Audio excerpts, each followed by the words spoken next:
ISL 2025 পয়েন্টেবিলিটি last update করা আছে 21 ফেব্রুয়ারিতে।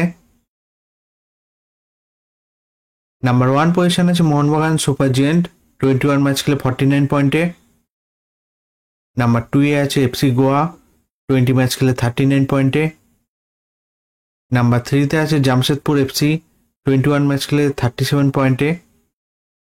নাম্বার 4 এ আছে বেঙ্গালুরু, 21 ম্যাচ খেলে 34 পয়েন্টে। নাম্বার 5 এ আছে north east United FC, 22 match খেলে 32 পয়েন্টে। নাম্বার 6 এ আছে মুম্বাই সিটি, 21 ম্যাচ খেলে 32 পয়েন্টে।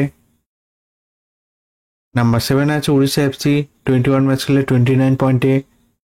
নাম্বার 8 এ আছে কেরালা ব্লাস্টার, 20 ম্যাচ খেলে 24 পয়েন্টে।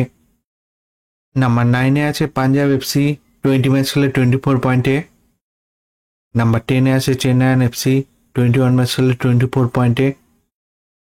নাম্বার 11 এ আছে ইস্ট বেঙ্গল, 20 ম্যাচ খেলে 21 পয়েন্টে। নাম্বার 12 এ আছে হায়দ্রাবাদ, 21 ম্যাচ খেলে 17 পয়েন্টে। নাম্বার 13 এ আছে মোহাম্মদান, 21 ম্যাচ খেলে 11 পয়েন্টে। এই আইএসএল এর পয়েন্টেবিলিটি লাস্ট আপডেট করা আছে 21 ফেব্রুয়ারিতে। ভিডিওটি ভালো লাগে থাকলে লাইক কমেন্ট শেয়ার করবেন।